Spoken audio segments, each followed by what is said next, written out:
Fala pessoal, todos bem? Sejam bem-vindos. Eu sou o William Godoy, convidando vocês para acompanhar o nosso canal, para deixar o like, se inscrever. Para você ainda que não está inscrito, cara, inscreva-se aí no canal. Vamos lá, amigos rubro-negros. Vamos falar rapidamente sobre essa coletiva do Paulo Souza. Eu acho que tem alguns pontos importantes para a gente debater aqui. Mas antes, até porque a gente trabalha dessa forma, né? A gente é transparente, vamos trabalhar com a transparência, para vocês entenderem. Pô, William, talvez vocês tenham curiosidade. Pô, William, por que o canal não participou da coletiva? Por que o canal não participa das coletivas? E aí sim, cara, com transparência, sim, falando a verdade. O que acontece é o seguinte, o Flamengo meio que burocratizou, tá, esse processo de participação desde que iniciou a pandemia, seja em coletivas no Ninho do Urubu ou até mesmo em jogos. Como é que é feito essas coletivas? Hoje elas são virtuais, né? Existe um grupo na assessoria de imprensa com que nós, jornalistas, participamos do Flamengo, só que existe um subgrupo. Este subgrupo, ele tem, né, os integrantes dele são jornalistas que eram setoristas do Flamengo antes de iniciar a pandemia. Poxa, mas William, eu te vi em todas as coletivas,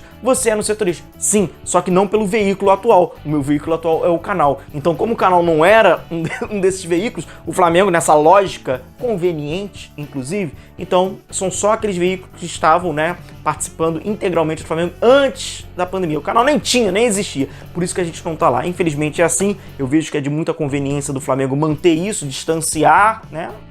Bastante melhor, e assim vai mantendo. Vamos ver se muda o quadro mais à frente com essa pandemia aí. Vamos ver como é que vai ficar. Beleza? Então é por isso que infelizmente a gente não pode participar. Não vou aqui ficar julgando, pergunta boa, pergunta ruim, quem tem que fazer isso são vocês. Se a pergunta é ruim ou considerada ruim, mas o público gosta, o público dá engajamento, o público dá like, o público dá inscrição, então a pergunta ela é boa, né? Porque se ela fosse ruim, né? Pergunta boa e ruim, quem tem que dizer é o público, não vou aqui dizer nada. Mas tivemos várias perguntas até por jogo, né, cara? Eu acho que a galera tava inspirada. A galera, por ver um técnico estrangeiro, faz pergunta de jogo. Se fosse técnico brasileiro, não faria pergunta de jogo. Tiveram até algumas repetitivas, mas foi de jogo. A grande maioria, pergunta de jogo, e o Paulo Souza acabou respondendo. Entre essas respostas do Paulo Souza, chamou a atenção, primeiro, ele gostar de falar sobre futebol. Tivemos treinadores que, né, evitavam falar sobre isso, mesmo quando eram perguntados. E uma fácil comunicação. Inclusive, eu acho que nem precisa da gente botar legenda, né? O pessoal, a gente vai ter menos trabalho, porque o português a pronúncia da língua portuguesa do Paulo Souza é melhor do que a do Jorge Jesus, que até precisava da gente botar uma legenda, às vezes, porque falava, né, meio bagunçado e tal. Vamos lá, o que ele falou muito sobre espaço me chamou a atenção. Ele fala bastante sobre espaço, ocupação do espaço. Inclusive, eu vou fazer para vocês um vídeo sobre que espaços são esses, tá? Até de uma forma, terminologia do futebol, tem como a gente saber que espaços são esses, como eles são criados, de que forma, tá? A gente vai entender quais desses espaços. Ele falou muito sobre isso, eu acho que foi importante. Foi perguntado sobre Bruno Henrique, Pedro e Gabigol jogarem juntos. Foi interessante ele usar o Bruno Henrique como um avançado, né? Ele fala até como um atacante. Então, será que vai usar como aquele cara lá da beirada, como um ala, ou propriamente os três, em aspas, juntos, cada um com a sua característica, como ele mesmo falou sobre amplitude, que a amplitude pode ser criada com os extremos, né, com os pontos, até mesmo com os laterais, e talvez seja realmente com os laterais. Até eu não lembro quem foi a jornalista que falou que o Flamengo não tem o cara da amplitude pelo lado esquerdo, talvez ela tenha se confundido. O Flamengo não tem o cara da amplitude pelo lado direito, pelo lado esquerdo ele tem o Bruno Henrique, ele tem o Michael, pelo lado direito que não, que aí tem que ser com o Mateuzinho, né, ou até com o Isla, mas enfim. Uma aspa importante de uma resposta do Paulo Souza foi, abre aspas, né? As primeiras impressões foram de um elenco com muita qualidade, que precisa cada vez mais do compromisso, porque a qualidade não expressa vitórias. Somos um elenco, um dos melhores da América do Sul, se não o melhor, mas não é o suficiente para ganhar títulos. O compromisso individual é fundamental.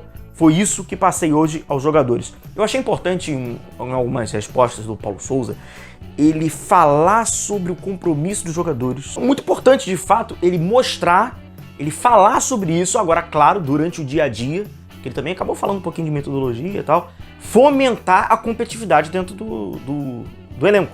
Né? Quando ele fala que o Flamengo ele precisa de competitividade interna, não pode ficar apenas no discurso. Isso principalmente vem na prática. Se os jogadores vão aceitar, se os jogadores não vão aceitar, ele tem que fazer o papel dele. É criar essa competitividade. Tirar aquelas cadeiras cativas, tirar aquela zona de conforto, né? Então a gente sabe que é no dia a dia. Foi muito importante ele ter falado isso, que já deixa de uma forma explícita. Agora é torcer, obviamente, para que ele consiga pôr em prática essa teoria que foi falada, sendo aceita ou não pelos jogadores. Respaldo e autonomia. Um outro ponto que é muito importante, que a gente passa também, que ele acabou falando sobre tática, sobre esquema tático, né? Aquilo, inclusive, que a gente já debateu, falamos bastante sobre isso, esquema tático. A galera fica muito fixada sobre o número, qual esquema, qual... Vários treinadores já falaram sobre isso para não ficar preso e foi interessante porque o Paulo Souza acabou também dentro da resposta dele falando sobre essa coisa de não ficar tão preso assim ao esquema. Inclusive, abre aspas, né? Ele fala: "Para mim o esquema tático não são dinâmicos, são estáticos.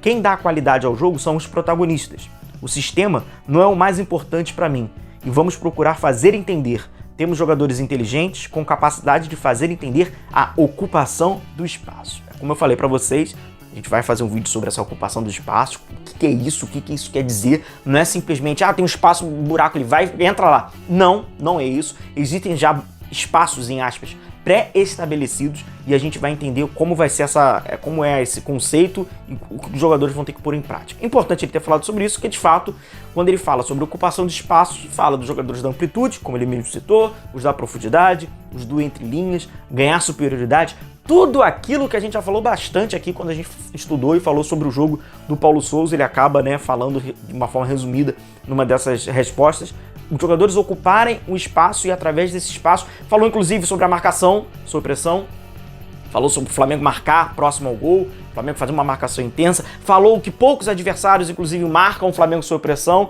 então ele tem que saber do período da superioridade.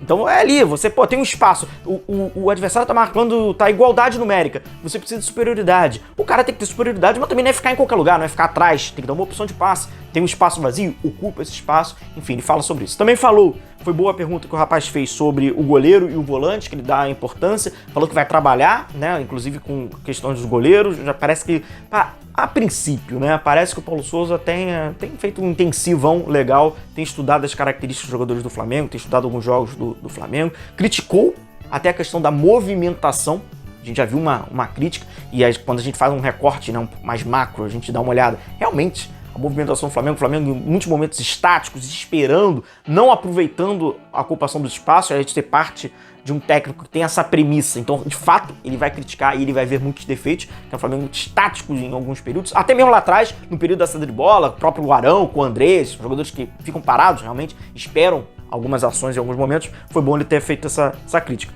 Acho positiva, um treinador que gosta de falar de futebol, fala de bola, passou algumas responsabilidades interessantes, alguns, em aspas, recados interessantes para os jogadores, que se eles não quiserem, se eles tiverem comodismo, se os interesses individuais estiverem à frente dos interesses profissionais, não vai funcionar. E gostei muito dessa questão da competitividade interna. Chega de cadeira cativa, eu estou absolutamente saturado de cadeira cativa, de RG provar ser pré-habilitado pelo RG, a competência. Se tem jogador mais jovem, tá pedindo passagem, eu acho que seria interessante.